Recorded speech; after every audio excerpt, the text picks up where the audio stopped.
గండ్లు పూడ్చగలిగారు. రామానాయుడు ఒక మంత్రిగా అక్కడే ఉన్నాడు. నేను నిమ్మల రామానాయుడు గారు, లోకేష్ ఇద్దరు వెళ్ళి ఇంజనీరింగ్ టెక్నికల్ అన్ని పెట్టి అక్కడే ఉండి మొత్తం ఆ కార్యక్రమం చేశారు.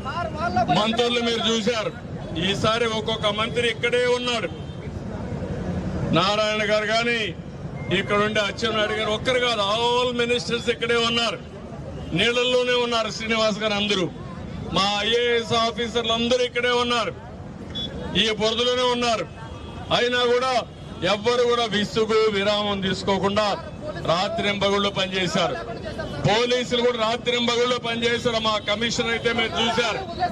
నేను ప్రొక్లైన్ లో వస్తే ముందర ఉండే దాని మీద నిలబడుకొని ముందుకు పోయే పరిస్థితికి వచ్చాడు. ఒక్కరు కాకుండా అందరూ కూడా పనిచేశారు. కానీ ఈరోజు మీరందరూ ఒకటి గుర్తుపెట్టుకోవాలి, ఒక నార్మల్సీకి 9 రోజుల తర్వాత తీసుకొచ్చాం. ఇప్పుడు కూడా నేను చూస్తున్నా దుర్మార్గమైన పాలనలో ఏదైతే బుడమేరు మొత్తం ఊడిపోయింది, అక్రమాలు జరిగాయి, నీళ్లు పోయే పరిస్థితి లేదు. ఎక్కడికక్కడ ట్రైన్స్ అన్ని కూడా క్లోజ్ చేసేశారు. కడాన ఒక ముఖ్యమంత్రిగా నేను వచ్చి ట్రైన్లు కూడా తెరిపించే పరిస్థితికి వచ్చా, చెత్త అంతా తీసే పరిస్థితికి వచ్చామంటే ఎలాంటి పాలన జరిగిందో మీరే ఒకసారి గుర్తుపెట్టుకోవాల్సిన అవసరం ఉంది. కానీ నేను ఒకటే మీ అందరికీ హామీ ఇస్తున్నా, దీంతోనే సమస్య పరిష్కారం కాలేదు. తాత్కాలికంగా మీ వివరిందంతా చేశాం. ఇప్పుడు మీరు సర్వస్వం కోల్పోయారు. కొన్ని కుటుంబాలైతే కట్టుకున్న బట్టలు తప్ప బట్టలు మార్చుకోవడానికి బట్టలు కూడా లేవు. అది చూస్తే చాలా బాధేస్తుంది. ఇప్పుడే మా కలెక్టర్కి మళ్ళా చెప్పాను, వీలైతే ఒక్కొక్క ఇంటికి ఒక పేరైనా సరే బట్టలు ఇస్తే కనీసం బట్టలు మార్చుకుంటారు, లేకుంటే అది కూడా చేసుకోలేకపోతున్నారు. ఇప్పుడే చెప్పాను, ఒక 40,000 50,000 ఎక్కడ దొరికితే అక్కడ తీసుకొచ్చి రేపటికి కనీసం ఒక జత బట్టలనే మీకు ఇవ్వాలి, ముందుగా ఇచ్చేయాలని చెప్పి చేస్తున్నా. ఇది అయిన తర్వాత అన్నింటికంటే ఈరోజు నిత్యావసర వస్తువులన్నీ ఇచ్చాం. అదే మాదిరిగా డ్రై ఫుడ్ కూడా మొత్తం ఇస్తున్నాం. ఇది కాకుండా 2 రూపాయలకు 5 రూపాయలకు 10 రూపాయలకి కూరగాయలు కూడా అందుబాటులో పెడుతున్నాం. ఇంకా తెప్పిస్తా, ఇంకా ఇస్తా, మీకు ఎవ్వరికి ఇబ్బంది లేకుండా చేస్తాం. ఇది అయిన తర్వాత మీ అందరికి ఒక విషయం చెప్పాలి. అందరి దగ్గర సెల్ ఫోన్లు ఉన్నాయా లేదా? ఇప్పుడు కరెంట్ కూడా వచ్చిందా లేదా? ఛార్జ్ కూడా చేసుకోవచ్చునా లేదా? అయితే మిమ్మల్ని అడిగేది ఒకటే, మీ ఇంట్లో గ్యాస్ ఉంది, స్టవ్ కాలిపోయింది, బాగా నీళ్ళల్లో పోయింది. అదే మరిగా మీ ఇంట్లో ఏదైతే ఫ్రిడ్జ్ ఉంది అది కూడా పోయింది, వాషింగ్ మిషన్ పోయింది, ఇంకా కూడా టీవీ పోయింది. ఇప్పుడే మా తమ్ముడు చెప్పాడు, జిరాక్స్ మిషన్లు పోయినాయి. ఇంట్లో ఉండే వస్తువులన్నీ ఎలక్ట్రానిక్స్ కానీ ఇంకా కూడా ఒకసారి చూస్తే కార్లు పోయినాయి, ఆటోలు పోయినాయి, స్కూటర్లు పోయినాయి. అదే మాదిరిగా ఏవైతే మోటార్ బైకులు పోయినా అన్ని పోయినాయి. ఇప్పుడు నేను ఒకటే మిమ్మల్ని అందరినీ ఒకటే కోరుతున్నా, ఇప్పుడు మీరు చేయాల్సింది, నేను అర్బన్ తమ్ముడు ఒకటి అర్బన్ కంపెనీ అని ఆన్లైన్ లోనే మీరు బుక్ చేసుకోవచ్చు.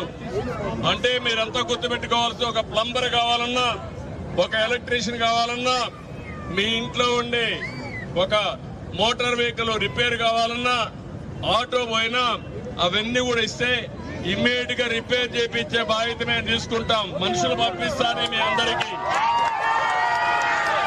మీకు తక్కువ రేటుతో ఇమ్మీడియట్ గా వస్తుంది. ఇందుకే మళ్ళా ఇంకోటి కూడా రిక్వెస్ట్ చేస్తున్నా, ఎవరైనా ఇన్సూరెన్స్ కట్టుంటే ఇన్సూరెన్స్ అన్ని కూడా క్లియర్ చేపిస్తా, అది కూడా టాప్ ప్రయారిటీలు అయిపోతాయి. అంత మునుపు ఇన్సూరెన్స్ కడితే మీకు అది వచ్చేది కాదు, తిప్పి అవస్థ పెట్టేవాళ్ళు. ఈసారి అది లేకుండా ఆ పని కూడా చేస్తాను. ఇది అయిన తర్వాత ఇంకొక పక్కన మీరు ఆలోచించుకోవాలి, అందరి దగ్గర ఇన్సూరెన్స్ లేని బండ్లకి ఏం చేయాలనో ఆర్థిక సహాయం కూడా చేస్తాను. అది కూడా నేను ఆలోచిస్తున్నాను. రెండోది, మీరు ఇంట్లో చాలా వస్తువులు పోయినాయి. అవన్నీ రికార్డ్ చేసి పెట్టండి. ఈ రోజు నుంచే మా ఆఫీసర్లు మీ దగ్గరికి వస్తున్నారు. అన్ని రికార్డు చేసుకుంటాం. మళ్ళీ మామూలుగా నిలదొక్కునే వరకు మీకు అండగా ఉంటా. కాస్త నిలబెడతాం.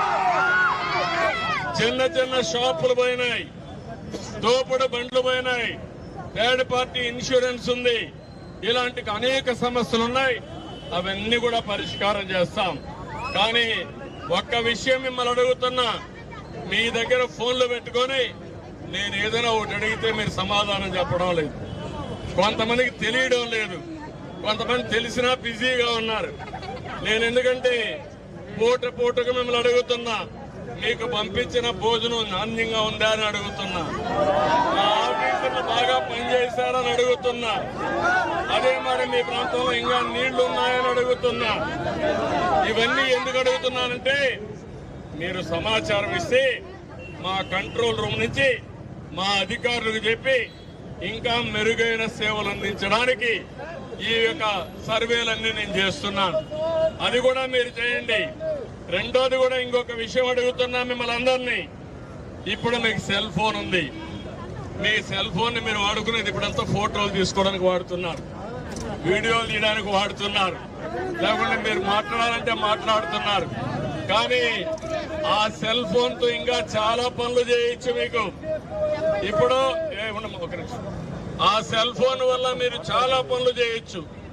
నేను ఒకటే అడుగుతున్నా, ఒకప్పుడు సెల్ ఫోన్ కావాలా వద్దంటే చాలా మంది ఎగతాళి చేశారు, సెల్ ఫోన్ భోజనం పెడుతుందా అని. ఇప్పుడు ఆ సెల్ ఫోన్లు అందరికీ ఉన్నాయి. భార్య భర్తకు ఉన్నాయి, కొడుకుంటే కొడుకుంది, ఇంట్లో 5 మంది ఉంటే 5 మందికి ఉంది. అయితే చిన్న పిల్లలకు కూడా వచ్చింది. కానీ ఆ సెల్ ఫోన్ ఉపయోగించుకోవడంలో మాత్రం మీరు పూర్తిగా ఉపయోగించుకోవడం లేదు. భవిష్యత్తులో నాలెడ్జ్ ఎకానమీలో మీరు గుర్తుపెట్టుకోవాలి.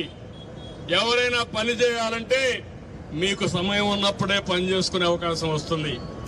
ఎవరైనా కానీ పనికి కావాలి అని మెసేజ్ పెడితే వాళ్ళకి అవసరమైనప్పుడే మనుషులు వస్తారు. ఉదాహరణ చెప్తున్నా, ఒక మంగళతను కావాలంటే ఒకప్పుడు షాపుకు పోవాలి. ఆయన టైం ఉన్నప్పుడు మీరు వెయిట్ చేయాలి పోయి అక్కడికి. ఇప్పుడు అవసరం లేదు. మీరు ఆన్లైన్ లో మెసేజ్ పెడితే బార్బర్ మీ ఇంటికే వస్తాడు. మీకు ఎప్పుడు టైం ఉంటే అప్పుడే వస్తాడు. అంటే ఇప్పుడు ఆయనకు కూడా ఒక లాభం. ఇంట్లో షాపు పోయే పని లేదు. ఇంట్లో నుంచి స్కూటర్ వేసుకుంటాడు. ఎవరికి అవసరమైతే వాళ్ళ ఇంటికి పోయి చేసి మళ్ళా ఇంటికి వస్తాడు. ఇప్పుడు డ్రైవర్లు ఉన్నారు. ఒకప్పుడు ఫుల్ టైం డ్రైవర్లు ఉండేవాళ్ళు. ఇప్పుడు డ్రైవర్లు కూడా 2 గంటలకే వస్తారు, 3 గంటలకు వస్తారు, 4 గంటలు పార్ట్ టైం పని చేస్తారు. అలాంటి సిస్టమ్ అంతా ఆన్లైన్ లో వచ్చేసింది. అందుకనే మీరందరూ గుర్తుపెట్టుకోవాలి, మా ఆడబిడ్డలు ఉన్నారు, చదువుకున్నారు, ఇంట్లో ఉంటారు.